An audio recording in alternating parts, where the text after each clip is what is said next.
आज पूज्य बापू के ग्राम स्वराज के सपने को साकार कर रहा है। 135 करोड़ भारतीयों की आस और विश्वास बन चुके माननीय प्रधानमंत्री जी से हमारा विनम्र अनुरोध है कि कृपया हम सबका मार्गदर्शन करें।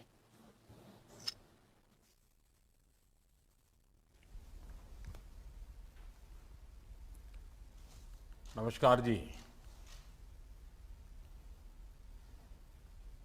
केंद्रीय मंत्रिमंडल में मेरे सहयोगी श्रीमान गजेंद्र सिंह शेखावत जी, प्रहलाद सिंह पटेल जी, श्री विश्वेश्वर टूडू जी, राज्य के मुख्यमंत्री, राज्यों के मंत्रीगण, देश भर की पंचायतों से जुड़े सभी सदस्य, पानी समिति से जुड़े सदस्य और देश के कोने कोने में वर्चुअली इस कार्यक्रम के साथ जुड़े हुए कोटि कोटि मेरे भाई और बहनों, आज 2 अक्टूबर का दिन है। देश के 2 महान सपूतों को हम बड़े गर्व के साथ याद करते हैं। पूज्य बापू और लाल बहादुर शास्त्री जी, इन दोनों महान व्यक्तित्वों के हृदय में भारत के गांव ही बसे थे। मुझे खुशी है कि आज के दिन देश भर के लाखों गांवों के लोग ग्राम सभाओं के रूप में जल जीवन संवाद कर रहे हैं। ऐसे अभूतपूर्व और राष्ट्रव्यापी मिशन को इसी उत्साह और ऊर्जा से सफल बनाया जा सकता है। जल जीवन मिशन का विजन सिर्फ लोगों तक पानी पहुंचाने का ही नहीं है, ये डिसेंट्रलाइजेशन का, विकेंद्रीकरण का, उसका भी एक बहुत बड़ा मूवमेंट है। ये village driven, women driven movement है। इसका मुख्य आधार जन आंदोलन और जन भागीदारी है। और आज ये हम इस आयोजन में होते हुए देख रहे हैं। भाइयों बहनों, जल जीवन मिशन को अधिक सशक्त, अधिक पारदर्शी बनाने के लिए आज कई और कदम भी उठाए गए हैं। जल जीवन मिशन ऐप, इस पर इस अभियान से जुड़ी सभी जानकारियां एक ही जगह पर मिल जाएगी। कितने घरों तक पानी पहुंचा, पानी की क्वालिटी कैसी है, वाटर सप्लाई स्कीम का पूरा विवरण, सब कुछ इस ऐप पर मिलेगा। आपके गांव की जानकारी उस पर होगी। वाटर क्वालिटी मॉनिटरिंग और सर्वेलेंस फ्रेमवर्क से वाटर क्वालिटी को बनाए रखने में बहुत मदद मिलेगी। गांव के लोग भी इसकी मदद से अपने यहां के पानी की शुद्धता पर बारीक नजर रख पाएंगे। साथियों, इस वर्ष पूज्य बापू की जन्म जयंती हम आजादी के अमृत महोत्सव के इस महत्वपूर्ण कालखंड में साथ साथ मना रहे हैं। एक सुखद एहसास हम सभी को है कि बापू के सपनों को साकार करने के लिए देशवासियों ने निरंतर परिश्रम किया है, अपना सहयोग दिया है। आज देश के शहर और गांव खुद को खुले में शौच से मुक्त घोषित कर चुके हैं। करीब करीब 2 लाख गांवों ने अपने यहां कचरा प्रबंधन का काम शुरू कर दिया है। 40,000 से ज्यादा ग्राम पंचायतों ने सिंगल यूज प्लास्टिक को बंद करने का भी फैसला लिया है। लंबे समय तक उपेक्षा की शिकार रही खादी, हैंडीक्राफ्ट, इसकी बिक्री भी अब कई गुना ज्यादा हो रही है। इन सभी प्रयासों के साथ ही आज देश आत्मनिर्भर भारत अभियान के संकल्प के साथ आगे बढ़ रहा है। साथियों, गांधी जी कहते थे कि ग्राम स्वराज का वास्तविक अर्थ आत्मबल से परिपूर्ण होना है। आत्मबल। इसलिए मेरा निरंतर प्रयास रहा है कि ग्राम स्वराज की ये सोच सिद्धियों की तरफ आगे बढ़े।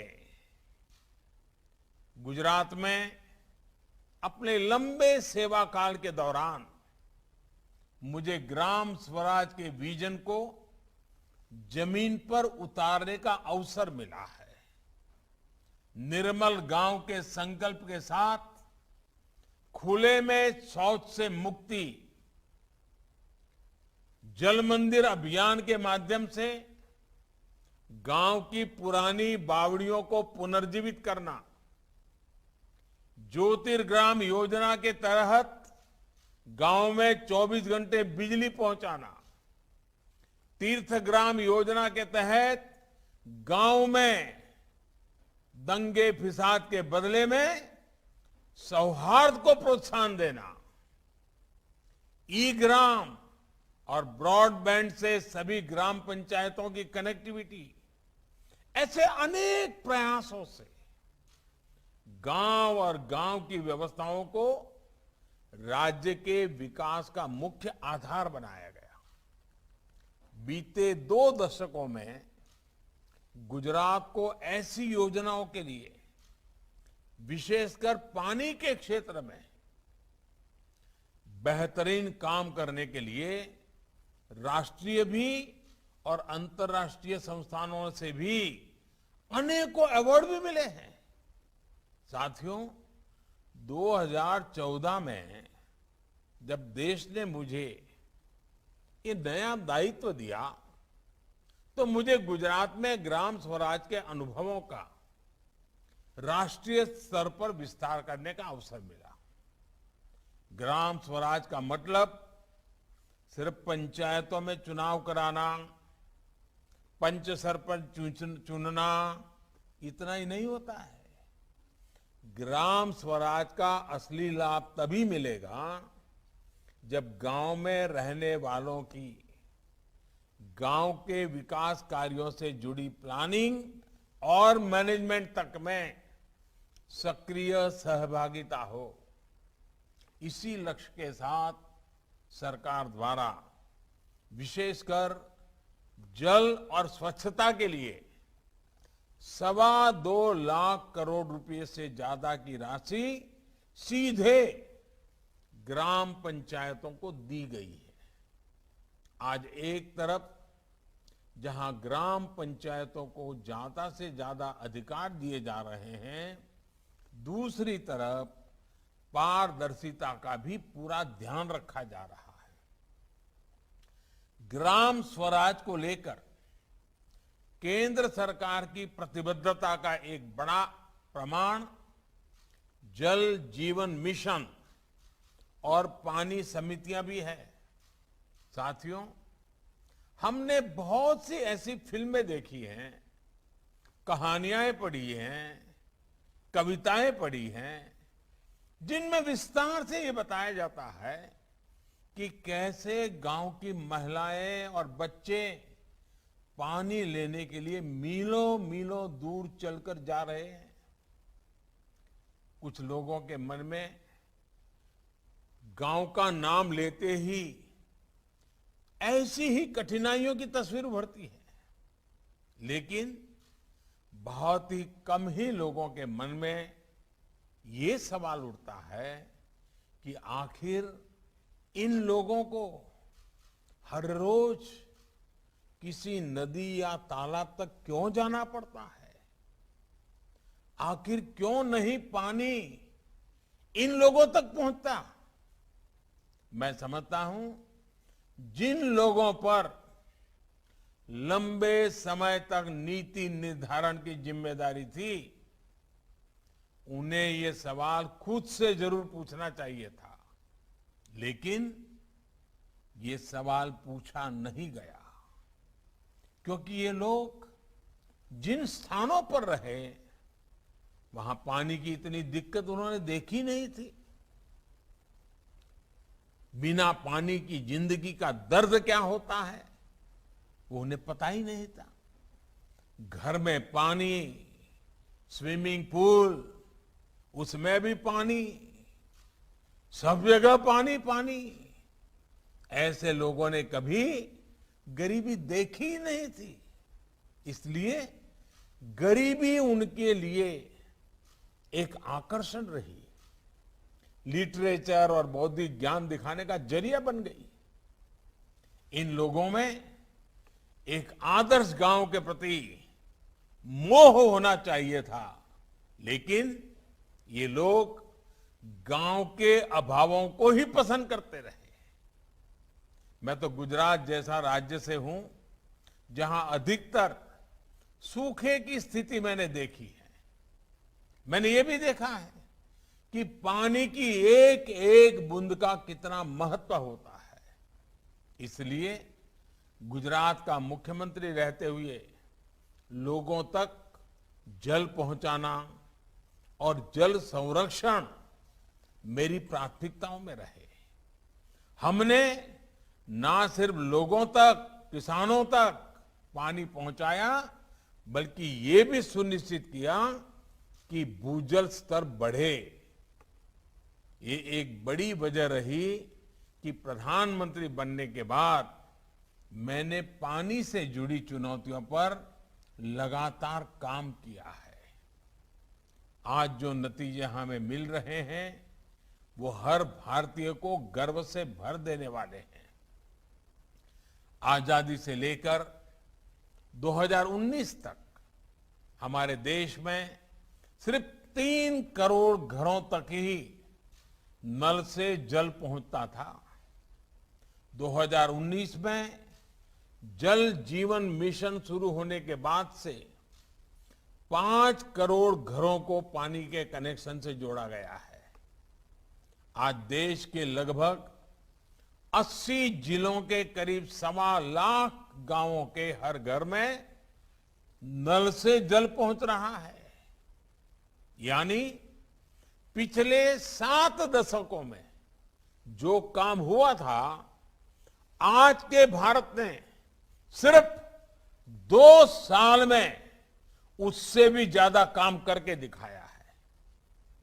वो दिन दूर नहीं जब देश की किसी भी बहन बेटी को पानी लाने के लिए रोज रोज दूर दूर तक पैदल चलकर नहीं जाना होगा।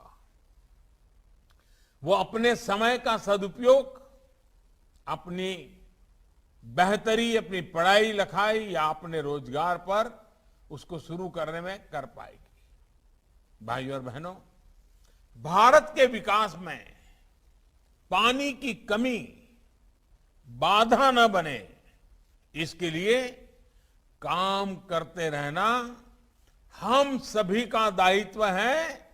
सबका प्रयास बहुत आवश्यक है। हम अपनी आने वाली पीढ़ियों के प्रति भी जवाबदेह हैं। पानी की कमी की वजह से हमारे बच्चे अपनी ऊर्जा राष्ट्र निर्माण में न लगा पाए, उनका जीवन पानी की किल्लत से निपटने में ही बीत जाए, ये हम नहीं होने दे सकते। इसके लिए हमें युद्ध स्तर पर अपना काम जारी रखना होगा। आजादी के 75 साल बहुत समय बीत गया, अब हमें बहुत तेजी करनी है। हमें ये सुनिश्चित करना होगा कि देश के किसी भी हिस्से में टैंकरों या ट्रेनों से पानी पहुंचाने की फिर नौबत ना आए। साथियों, मैंने पहले भी कहा है कि पानी का उपयोग हमें प्रसाद की तरह करना चाहिए, लेकिन कुछ लोग पानी को प्रसाद नहीं, बहुत ही सहज सुलभ मानकर उसे बर्बाद करते हैं। वो पानी का मूल्य ही नहीं समझते। पानी का मूल्य वो समझता है जो पानी के अभाव में जीता है। वही जानता है एक एक बूंद पानी जुटाने में कितनी मेहनत करनी पड़ती है। मैं देश के हर उस नागरिक से कहूंगा जो पानी की प्रचुरता में रहते हैं, मेरा उनसे आग्रह है कि आपको पानी बचाने के ज्यादा प्रयास करने चाहिए और निश्चित तौर पर इसके लिए लोगों को अपनी आदतें भी बदलनी होगी। हमने देखा है कई जगह नल से पानी गिरता रहता है, लोग परवाह नहीं करते। कई लोग तो मैंने ऐसे देखे हैं जो रात में नल खुला छोड़कर उसके नीचे बाल्टी उलट कर रख देते हैं। सुबह जब पानी आता है, बाल्टी पर गिरता है, तो उसकी आवाज उनके लिए मॉर्निंग अलार्म का काम करती है। वो ये भूल जाते हैं कि दुनिया भर में पानी की स्थिति कितनी अलार्मिंग होती जा रही है। मैं मन की बात में भी अक्सर ऐसे महानुभावों का जिक्र करता हूं जिन्होंने जल संरक्षण और जल संचयन को अपने जीवन का सबसे बड़ा मिशन बनाया हुआ है। ऐसे लोगों से भी सीखा जाना चाहिए, प्रेरणा लेनी चाहिए। देश के अलग अलग कोनों में अलग अलग प्रयोग होते हैं, उसकी जानकारी हमें अपने गांव में काम आ सकती है। आज इस कार्यक्रम से जुड़ी देश भर की ग्राम पंचायतों से भी मेरा आग्रह है, गांव में पानी के स्रोतों की सुरक्षा और स्वच्छता के लिए जी जान से काम करें। बारिश के पानी को बचा रखकर घर में उपयोग से निकले पानी का खेती में इस्तेमाल करके कम पानी वाली फसलों को बढ़ावा देकर ही हम अपने लक्ष्यों को हासिल कर सकते हैं। साथियों, देश में बहुत से क्षेत्र ऐसे हैं जहां प्रदूषित पानी की दिक्कत है। कुछ क्षेत्रों में पानी में आर्सेनिक की मात्रा अधिक होती है।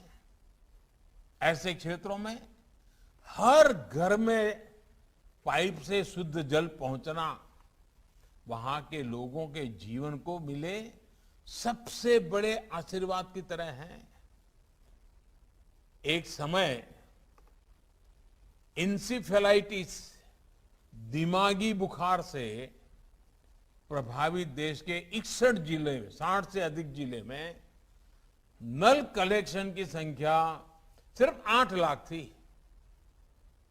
आज ये बढ़कर 1 करोड़ 11 लाख से ज्यादा हो गई है।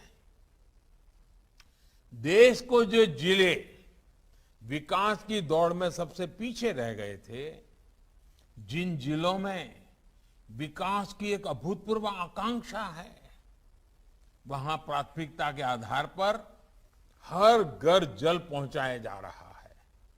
आकांक्षी जिलों में अब नल कनेक्शन की संख्या 31 लाख से बढ़कर 1 करोड़ 16 लाख से ज्यादा हो गई है। साथियों, आज देश में पीने के पानी की सप्लाई ही नहीं, पानी के प्रबंधन और सिंचाई का एक व्यापक इंफ्रास्ट्रक्चर खड़ा करने को लेकर भी बड़े स्तर पर काम चल रहा है। पानी के प्रभावी प्रबंधन के लिए पहली बार जल शक्ति मंत्रालय के अंतर्गत पानी से जुड़े अधिकतर विषय लाए गए हैं। मां गंगा जी के साथ साथ दूसरी नदियों के पानी को प्रदूषण मुक्त करने के लिए स्पष्ट रणनीति के साथ काम चल रहा है। अटल भूजल योजना के तहत देश के 7 राज्यों में ग्राउंड वाटर लेवल को ऊपर उठाने के लिए काम हो रहा है। बीते 7 सालों में प्रधानमंत्री कृषि सिंचाई योजना के तहत पाइप इरिगेशन को माइक्रो इरिगेशन के दायरे में लाया जा चुका है। पर ड्रॉप मोर क्रॉप, इस संकल्प को पूरा करने के लिए अनेक ऐसे प्रयास चल रहे हैं। लंबे समय से लटकी सिंचाई की 99 बड़ी परियोजनाओं में से लगभग आधी पूरी की जा चुकी है और बाकियों पर तेजी से काम चल रहा है। देश भर में डैम्स की बेहतर मैनेजमेंट और उनके रखरखाव के लिए हजारों करोड़ रुपए से एक विशेष अभियान चलाया जा रहा है। इसके तहत 200 से अधिक डैम्स को सुधारा जा चुका है। साथियों, कुपोषण के खिलाफ इस लड़ाई में भी पानी की बहुत बड़ी भूमिका है। हर घर जल पहुंचेगा तो बच्चों का स्वास्थ्य भी सुधरेगा। अभी हाल ही में सरकार ने पीएम पोषण शक्ति निर्माण स्कीम को पीएम पोषण योजना को मंजूरी दी है। इस योजना के तहत देश भर के स्कूलों में बच्चों की पढ़ाई भी होगी और उन्हें पोषण भी सुनिश्चित किया जाएगा। इस योजना पर केंद्र सरकार 54,000 करोड़ रुपए से अधिक खर्च करने जा रही है। इसका लाभ देश के करीब 12 करोड़ बच्चों को होगा। साथियों, हमारे यहां कहा जाता है कि उपकर्तुम यथा सुअल्पम समर्थो न तथा महान, प्रायः कुपः तुषाम हंति सततम न तु बारिदेहि। यानी पानी का एक छोटा सा कुआं लोगों की प्यास बुझा सकता है, जबकि इतना बड़ा समुंदर ऐसा नहीं कर पाता। ये बात कितनी सही है। कई बार हम देखते हैं कि किसी का छोटा सा प्रयास बहुत से बड़े फैसलों से भी बड़ा होता है। आज पानी समिति पर भी यही बात लागू होती है। जल व्यवस्था की देखरेख और जल संरक्षण से जुड़े काम भले ही पानी समिति अपने गांव के दायरे में करती है, लेकिन इसका विस्तार बहुत बड़ा है। ये पानी समितियां गरीबों, दलितों, वंचितों, आदिवासियों के जीवन में बहुत बड़ा बदलाव ला रही है। जिन लोगों को आजादी के बाद 7 दशकों तक नल से जल नहीं मिल पाया था, छोटे से नल ने उनकी दुनिया ही बदल दी है। और ये भी गर्व की बात है कि जल जीवन मिशन के तहत बन रही पानी समितियों में 50% सदस्य अनिवार्य रूप से महिलाएं ही होती हैं। ये देश की उपलब्धि है कि इतने कम समय में करीब 3.5 लाख गांवों में पानी समितियां बन चुकी हैं। अभी कुछ दिन पहले हमने जल जीवन संवाद के दौरान भी देखा है कि इन पानी समितियों में गांव की महिलाएं कितनी कुशलता से काम कर रही हैं। मुझे खुशी है कि गांव की महिलाओं को अपने गांव के पानी की जांच के लिए विशेष तौर पर ट्रेनिंग भी दी जा रही है। साथियों, गांव की महिलाओं का सशक्तिकरण हमारी सरकार की सर्वोच्च प्राथमिकताओं में से एक है। बीते वर्षों में बेटियों के स्वास्थ्य और सुरक्षा पर विशेष ध्यान दिया गया है। घर और स्कूल में टॉयलेट्स, सस्ते सैनिटरी पैड्स से लेकर गर्भावस्था के दौरान पोषण के लिए हजारों रुपयों की मदद और टीकाकरण अभियान से मातृशक्ति और मजबूत हुई है। प्रधानमंत्री मातृ वंदना योजना के तहत 2 करोड़ से अधिक गर्भवती महिलाओं को लगभग 8,500 करोड़ रुपए की सीधी मदद दी जा चुकी है। गांवों में जो 2.5 करोड़ से अधिक पक्के घर बनाए गए हैं, उनमें से अधिकांश पर मालिकाना हक महिलाओं का ही है। उज्ज्वला योजना ने गांव की करोड़ों महिलाओं को लकड़ी के धुएं से मुक्ति दिलाई है। मुद्रा योजना के तहत भी लगभग 70% ऋण महिला उद्यमियों को मिले हैं। सेल्फ हेल्प ग्रुप के जरिए भी ग्रामीण महिलाओं को आत्मनिर्भरता के मिशन से जोड़ा जा रहा है। पिछले 7 सालों के दौरान स्वयं सहायता समूहों में 3 गुना से अधिक बढ़ोतरी हुई है। 3 गुना अधिक बहनों की भागीदारी सुनिश्चित हुई है। राष्ट्रीय आजीविका मिशन के तहत 2014 से पहले के 5 वर्षों में जितनी मदद सरकार ने बहनों के लिए भेजी, बीते 7 सालों में उसमें लगभग 13 गुना बढ़ोतरी की गई है। 13 गुना। इतना ही नहीं, लगभग 4.25 लाख करोड़ रुपए का ऋण भी सेल्फ हेल्प ग्रुप्स इन माताओं बहनों को उपलब्ध कराया गया है। सरकार ने सेल्फ हेल्प ग्रुप्स को बिना गारंटी ऋण में भी काफी वृद्धि की है। भाइयों और बहनों, भारत का विकास गांवों के विकास पर ही निर्भर है। गांव में रहने वाले लोगों, युवाओं, किसानों के साथ ही सरकार ऐसी योजनाओं को प्राथमिकता दे रही है जो भारत के गांवों को और ज्यादा सक्षम बनाए। गांव में जानवरों और घरों से जो बायोवेस्ट निकलता है, उसे इस्तेमाल करने के लिए गोवर्धन योजना चलाई जा रही है।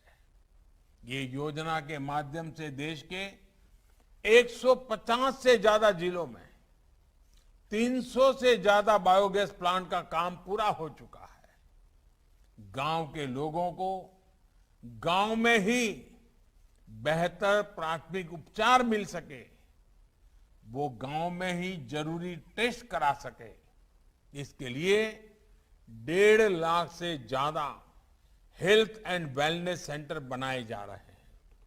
इनमें से करीब 80,000 हेल्थ एंड वेलनेस सेंटर का काम पूरा कर लिया गया है। गांव की आंगनवाड़ी और आंगनवाड़ी में काम करने वाली हमारी बहनों के लिए भी आर्थिक मदद बढ़ाई गई है। गांवों में सुविधाओं के साथ साथ सरकार की सेवाएं भी तेजी से पहुंचे, इसके लिए आज टेक्नोलॉजी का व्यापक उपयोग किया जा रहा है।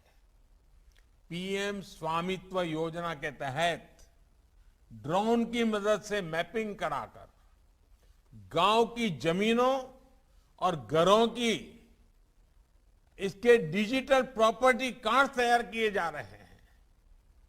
स्वामित्व योजना के तहत 7 साल पहले तक जहां देश की 100 से भी कम पंचायतें ब्रॉडबैंड कनेक्टिविटी से जुड़ी हुई थी, वहीं आज 1.5 लाख पंचायतों में ऑप्टिकल फाइबर पहुंच चुका है। सस्ते मोबाइल फोन और सस्ते इंटरनेट के कारण आज गांवों में शहरों से ज्यादा लोग इंटरनेट का उपयोग कर रहे हैं। आज 3 लाख से अधिक कॉमन सर्विस सेंटर सरकार की दर्जनों योजनाओं को गांव में ही उपलब्ध करा रहे हैं और हजारों युवाओं को रोजगार भी दे रहे हैं। आज गांव में हर प्रकार के इंफ्रास्ट्रक्चर के लिए रिकॉर्ड इन्वेस्टमेंट किया जा रहा है। प्रधानमंत्री ग्रामीण सड़क योजना हो, 1 लाख करोड़ रुपए का एग्री फंड हो, गांव के पास कोल्ड स्टोरेज का निर्माण हो, औद्योगिक क्लस्टर का निर्माण हो या फिर कृषि मंडियों का आधुनिकीकरण, हर क्षेत्र में तेज गति से काम जारी है। जल जीवन मिशन के लिए भी जो 3,60,000 करोड़ की व्यवस्था की गई है, वो गांवों में ही खर्च की जाएगी। यानी ये मिशन ग्रामीण अर्थव्यवस्था को नई मजबूती देने के साथ ही गांवों में रोजगार के अनेकों नए अवसर भी बनाएगा। साथियों, हमने दुनिया को दिखाया है कि हम भारत के लोग दृढ़ संकल्प के साथ सामूहिक प्रयासों से कठिन लक्ष्य को भी हासिल कर सकते हैं। हमें एकजुट होकर इस अभियान को सफल बनाना है। जल जीवन मिशन जल्द से जल्द अपने लक्ष्य तक पहुंचे, इसी कामना के साथ मैं अपनी बात समाप्त करता हूं।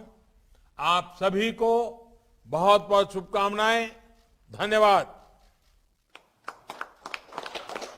कोटि कोटि धन्यवाद माननीय प्रधानमंत्री जी। बापू के अमर आदर्श को चरितार्थ कर भारत माता के चरणों में पुनः अपने सेवा पुष्प अर्पित करने के लिए आपका बहुत बहुत आभार।